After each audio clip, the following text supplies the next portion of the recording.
Ada nilai-nilai kemanusiaan yang harus kita kedepankan. Nah, kira-kira indikator anak bahagia itu seperti apa, Pak? Bahwa rahmat anak itu begini, haramah anak itu begini, Ya. bahkan deklarasi. Tapi ketika di lapangan,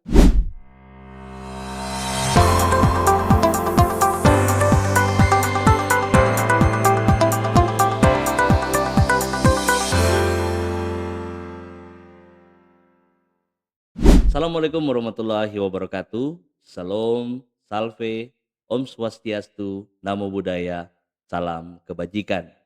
Selamat datang kembali di podcast Kemenak Berdampak di channel Kementerian Agama Kota Bitung. Tentunya dalam episode kali ini kita akan membahas tema yang tak kalah pentingnya di dalam dunia pendidikan Islam, yakni kita akan membahas tentang guru menginspirasi, madrasah melindungi, dan anak bahagia. Dan untuk itu, saat ini sahabat religi bersama kita telah hadir pelaksana harian Kepala Seksi Pendidikan Islam Kantor Kementerian Agama Kota Bitung.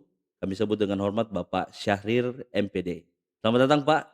Terima kasih banyak untuk kesempatan bisa hadir di podcast Kemenak Berdampak ini. ya Pak, terima kasih atas undangannya dan telah diberikan kepada kami.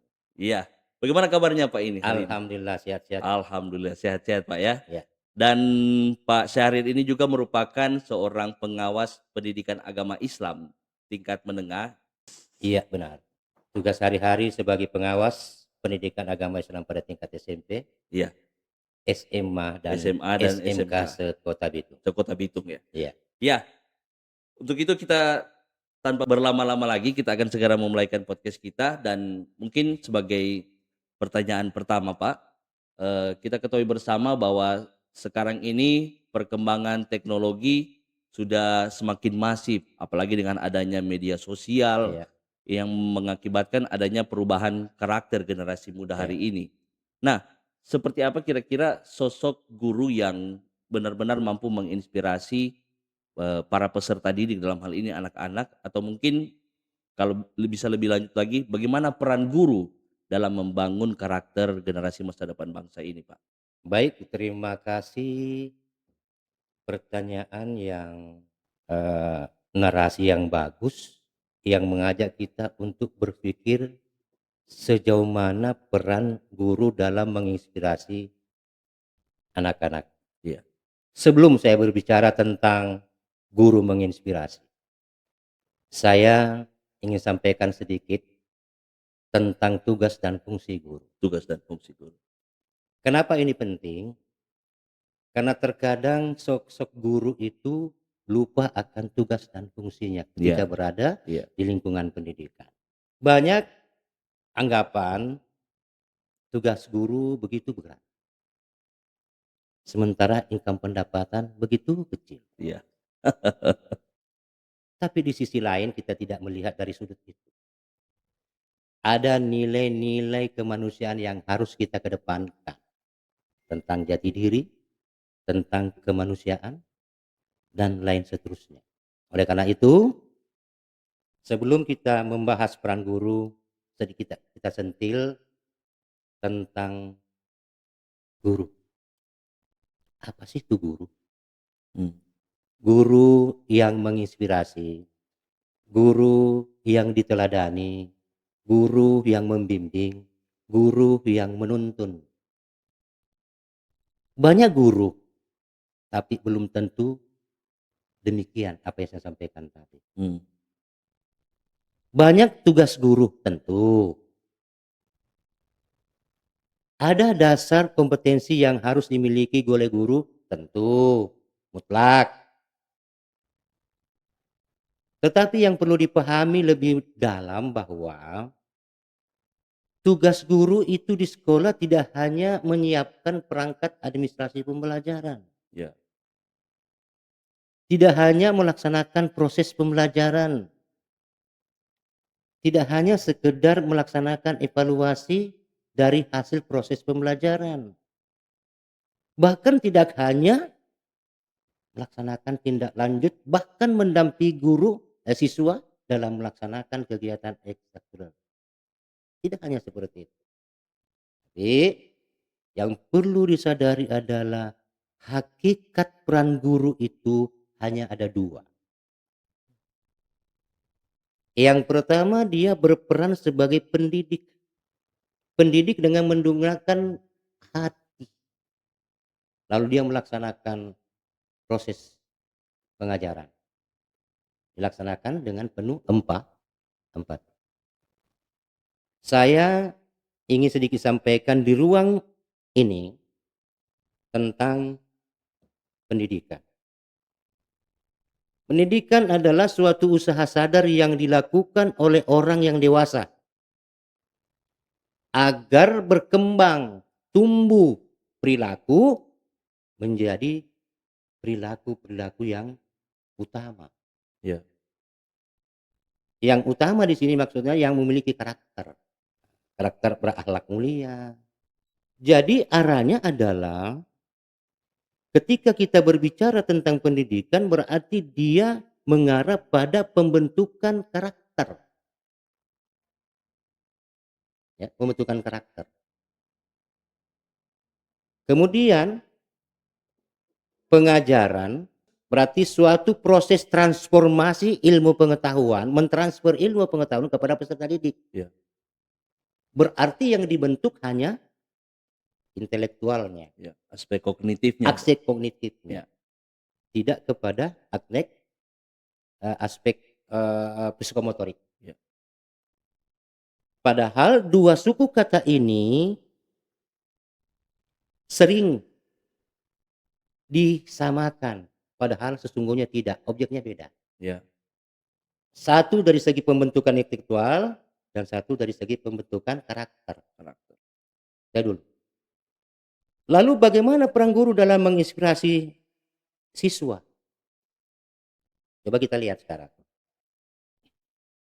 Ada yang guru datang, ini berbeda ya. Ya, Ada yang guru datang pada ruangan tertentu, begitu masuk, beri salam, lalu dia berdiri, lalu dia menototi, melihat kursi mana yang belum terisi. hmm, Dia belum memulai proses pembelajaran. Masih terus mencari, mana yang lain. hmm. Mulai diambil absen. Si A hadir, si B si hadir, sampai selesai. Waktu 5 menit selewat, 10 menit selewat.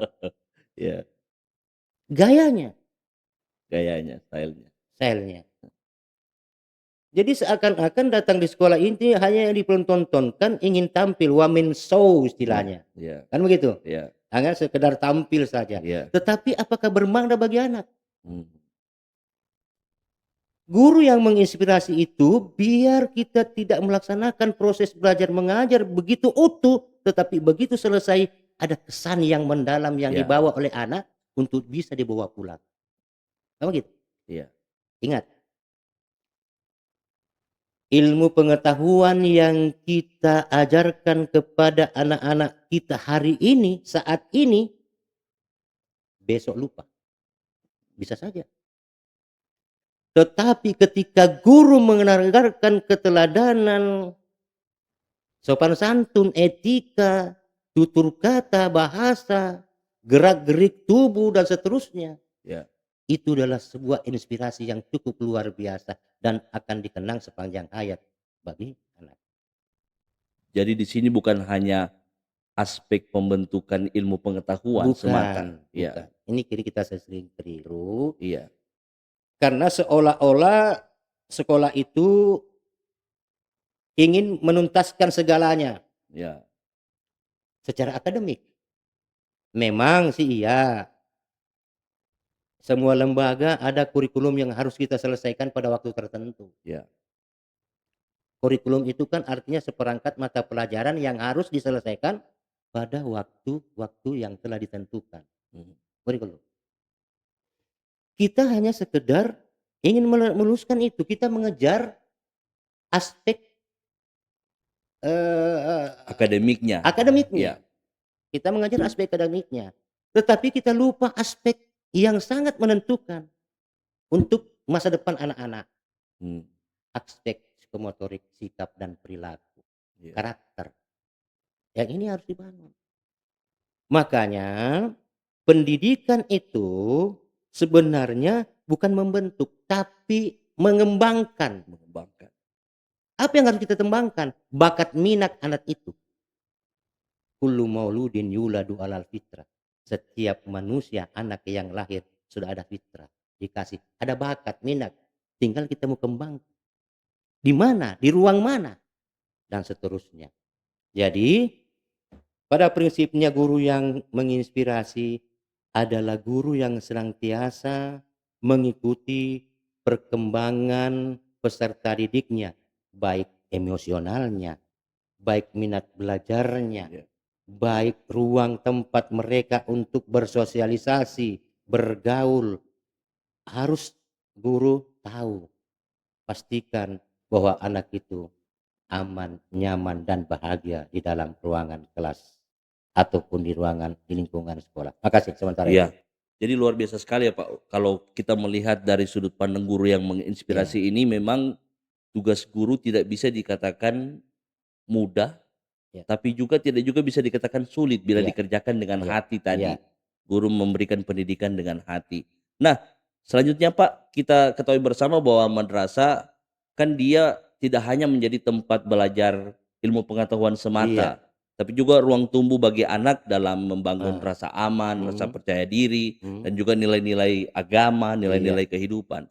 Nah, menurut Bapak, kenapa penting bagi madrasah untuk menjadi suatu tempat yang benar-benar melindungi anak dari rasa takut, mhm, entah rasa tekanan atau kekerasan ataupun diskriminasi, Pak?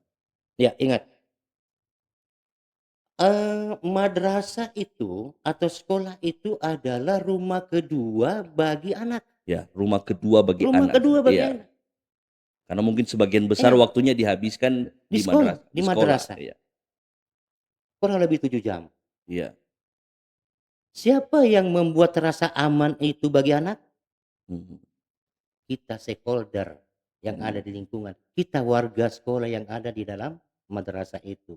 Kita yang harus memberikan, pelayanan dalam bentuk kenyamanan anak dan bagaimana kita mau bisa menjadikan anak itu supaya dia nyaman, tenang, dan bahagia. iya, Eee, Seringkali kita temui satu kasus atau peristiwa, mudah-mudahan tidak terjadi di Bitung dan kita semua yang khususnya di Sulawesi Utara ini, anak itu kan masuk jam 7, ya kan? iya, Jam 7. Begitu jam 7 selesai, tutup pagar, ada anak yang terlambat. mmm, Lalu anak ini diberikan tempat tersendiri yang terlambat, yang tidak terlambat segera menuju ke ruangan, terus begitu. Tanpa kita tanya apa yang menyebabkan adik kita terlambat, anak kita terlambat ini. mmm, Tahukah kita keadaan di rumahnya? mmm, Karena ketika anak itu berangkat ke sekolah, ada beberapa hal yang harus disiapkan. Bukan cuma fisik, tapi mental, emosional, harus utuh dia bawa ke sekolah. iya, Dan di sekolah siap menyambut dengan riang gembira anak-anak kita. Jangan dibatasi ruang. Lalu seolah-olah kita menyalahkan anak-anak. Lalu kita hakimi dan segala macam. mmm, Kan begitu. Ingat, sekarang itu menghukum, menghakimi, menjustifikasi kan tidak hanya dalam bentuk sikap, iya, dalam bentuk gerakan, gerakan, kekerasan kan? iya, Kan boleh dalam bentuk kekerasan yang bersifat verbal, verbal, iya, kekerasan yang bersifat nonverbal. Seperti apa tuh kekerasan bersifat verbal? Narasi yang kita bangun, iya, yang menyudutkan anak, merusak mental anak iya, dengan kata-kata nakal, bodoh, iya, tak biasa dan seterusnya. Terbiasa melakukan hal-hal seperti ini, tidak disiplin, dimulai dari rumah, akhirnya terbawa di sekolah. Nih, kekerasan verbal. Lalu ketika anak-anak itu merasa terlambat sedikit, lalu kita hakimi dengan bentuk diamnya guru, tidak merespon. Kan ada mmm, begitu, kan? sikap, dan segala macam, atau, sikap tubuh kita saja sebagai guru. Ini kan bentuk kekerasan nonverbal Iya. dan lain sebagainya. Jadi, untuk menciptakan sesuatu yang menyenangkan bagi anak, lakukan rangkul. Rangkul ini jangan memeluk, Pak. Mmm. Kan beda merangkul dengan memeluk toh. Iya iya. Nanti kalau merangkul itu berarti merangkul semua tuh anak-anak yang Iya punya, masalah. Jangan dipeluk, nanti konotasinya lain. iya. Memeluk, apalagi kalau memeluk dengan mesra. Nah inilah, maka disitulah Iya terjadi iya biasanya iya hal-hal yang kita diinginkan. iya. Oleh karena itu, untuk membuat anak itu supaya dia nyaman di sekolah, maka sesungguhnya yang perlu kita perhatikan adalah elemen-elemen yang membuat anak itu bahagia. Mmm. Karena tadi dikatakan bahwa rumah kedua itu adalah tempat anak untuk, eee eee, apa, menerima ilmu pengetahuan, tapi sekaligus untuk mendidik anak-anak ini menjadi anak-anak yang berakhlak, memiliki tanggung jawab, dan siapa yang di depan? Mmm. Kita sebagai Guru. kita yang di depan, kita yang beri contoh itu. Ya. Tadi yang menginspirasi Iya anak-anak iya, ya. kan kita sudah menginspirasi ini. Ya. Sekarang bagaimana anak-anak itu bisa bahagia pada ruangan, pada rumah keduanya ini Iya. di sekolah ini. Di sekolah, di madrasah ya. Maka anak itu memiliki 3 rumah. Yang pertama rumahnya sendiri yang kita biasa sebut dengan istilah pendidikan informal, Mmm. dan rumah kedua di sekolah yang biasa kita sebut dengan pendidikan formal, dan rumah yang ketiga adalah rumah non formal yang ada di sekitar masyarakat, di Lingkungannya. lingkungan Iya. sosial. Mmm. Maka itulah yang membentuk anak-anak. Garis artinya saya stressing di sini bahwa anak itu bahagia karena ada yang membahagiakan. Mmm. Siapa itu? Guru, kepala sekolah yang ada di dalam. Jangan membatasi. Angkat mereka ke hasanah yang lebih baik. Mmm. Jangan ada diskriminasi terjadi. Berikan penghargaan, berikan ruang untuk menyampaikan aspirasi, berikan mereka bermain. Pertanyaannya sekarang, sejauh mana kita memfasilitasi itu? Mmm. Jangan-jangan ketika anak-anak sedang bermain, guru-guru hanya berkumpul pada ruang yang sejuk, Iya. atau bahkan kepala sekolah berada pada ruangan yang sejuk. Tidak melihat perkembangan Iya anak-anak yang terjadi, maka waktu yang singkat tempat anak bermain bisa saja ada bully, iya. Ada ada perundungan di sana. perundungan, ada tindak Iya kekerasan. Bukankah ini sudah pernah terjadi iya di kota-kota lain? Ada siswa saling membuli, bahkan iya, saling betul terjadi kekerasan, bahkan terjadi, anarkis, iya, bahkan meninggal, betul. terjadi. Oleh karena itu, kita guru tidak hanya berdiam diri di ruangan yang sejuk, Iya tapi yuk mari kita berkeliling di iya. sekitaran sekolah. Adakah anak-anak kita yang berdiam diri di sudut kelas? Mmm. Sapa, sentuh mereka. "Nak, kenapa engkau berdiam diri? Tidak seperti yang lain. Mungkin ada masalah." Bawa, "Yuk ibu bantu." Itu yang membahagiakan anak. Iya Tapi kalau kita biarkan, bagaimana menciptakan sesuatu yang menyenangkan bagi anak? iya. Justru yang terlihat di situ kelas, bukan ruang kelas, tapi kelas status anak, ya kan? Iya. Maka terjadilah Mmm. pembuli, bully dan segala macam. Jadi mungkin di sini dari pihak madrasah sendiri selain memberikan pendidikan bagi Iya anak juga penting melakukan pengawasan iya terhadap, keberadaan anak-anak di sekolah baik di jam pelajaran maupun di iya jam iya istirahat. iya Biar tidak terjadi iya tindakan-tindakan iya, kekerasan, perundungan mhm, seperti yang kita lihat di berbagai tempat. iya. Nah, Pak, tadi sudah disinggung mengenai istilah anak bahagia Hmm, yang beberapa kali Pak Syahrir sebutkan anak bahagia, anak bahagia. Nah, hmm. kira-kira indikator anak bahagia itu seperti apa, Pak?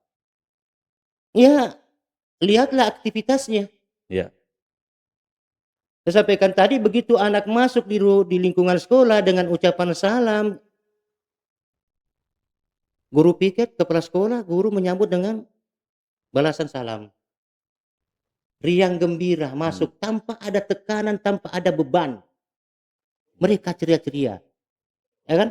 Terus dia bergaul, menyapa teman-temannya dengan kalimat sederhana, bagaimana kabar dan seterusnya. iya, Mereka bergaul. Bukankah itu salah satu indikator bahwa yang iya, berbahagia? dari sikap Iya, sehariannya, anak itu bebas, tidak ada tekanan. ya, Tinggal kita mengawal, kita tinggal mengawasi, ya, agar tidak terjadi gesekan antara satu dengan yang lain. Jadi lihat aktivitasnya. Ingat, anak bahagia itu tidak didukung dengan fasilitas yang megah. tidak hanya dengan fasilitas, Tidak hanya dengan fasilitas yang iya, megah yang mewah. iya, betul, Tapi bagaimana guru itu menempatkan anak ini secara utuh di dalam sekolah itu. Baik secara psikologis, mental, emosional, iya, semuanya harus kita terima. Perbedaan karakter anak itu iya, tapi bagaimana kita menempatkan diri kita sebagai seorang pendidik mampu merangkul semua dengan latar belakang karakter yang berbeda. Maka iya, itulah anak-anak bisa akan terwujud anak yang bahagia, anak yang ceria, anak yang senang, belajar, diterima aspirasinya, diberikan ruang untuk menyampaikan, aspirasi, komunikasi, dan seterusnya. Itu kan terjadi dan itulah yang diinginkan oleh kita. Kebijakan-kebijakan cukup banyak terkait tentang ramah anak, bagaimana PPA, perlindungan anak iya, itu kan semua ada, tinggal kita melaksanakan. iya, Jangan hanya sekedar statement, mhm, slogan, narasi yang dibangun bahwa rahmat anak itu begini, ramah anak itu begini, iya, bahkan deklarasi. Tapi ketika di lapangan, apa yang terjadi? Anak terlambat tidak boleh masuk, mmm. guru terlambat boleh masuk. Kan ini yang terjadi. Iya, iya, iya, Bukankah kita memberi contoh? Ya kan? betul, betul, betul, Ini kan yang terjadi. iya, Cobalah sedikit ke kelas, ke ruang, apa yang terjadi di ruang kelas, apa yang terjadi di luar kelas. mhm, Di mana guru-guru kita, Pak? Mungkin ada duduk di bawah pohon mangga atau di bawah sebuah pohon, menikmati sebatang rokok atau bahkan secangkir kopi. Tahukah kita apa yang terjadi ke depan? iya, 1 menit, 2 menit, 5 menit yang akan datang. Kita tidak tahu. Maka perlu kita melaksanakan sedikit, jalan, melihat sudut-sudut sekolah. Jangan sampai anak ada yang didiskriminasi dan seterusnya.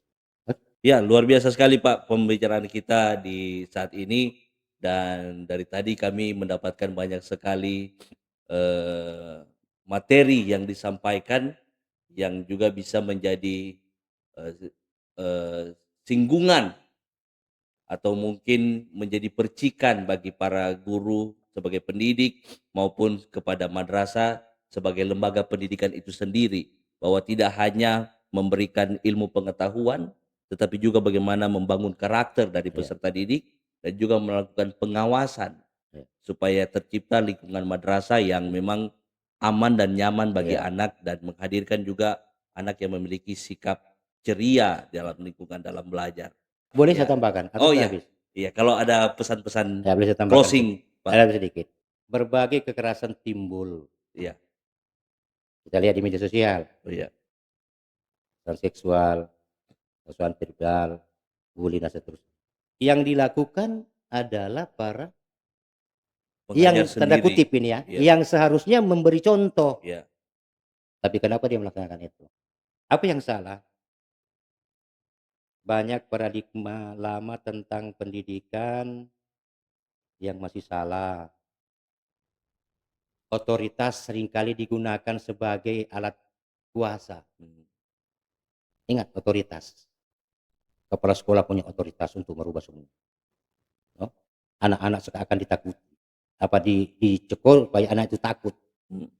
Padahal sesungguhnya kan bukan itu. Anak itu diangkat, dibimbing, dituntun, bukan untuk ditakuti.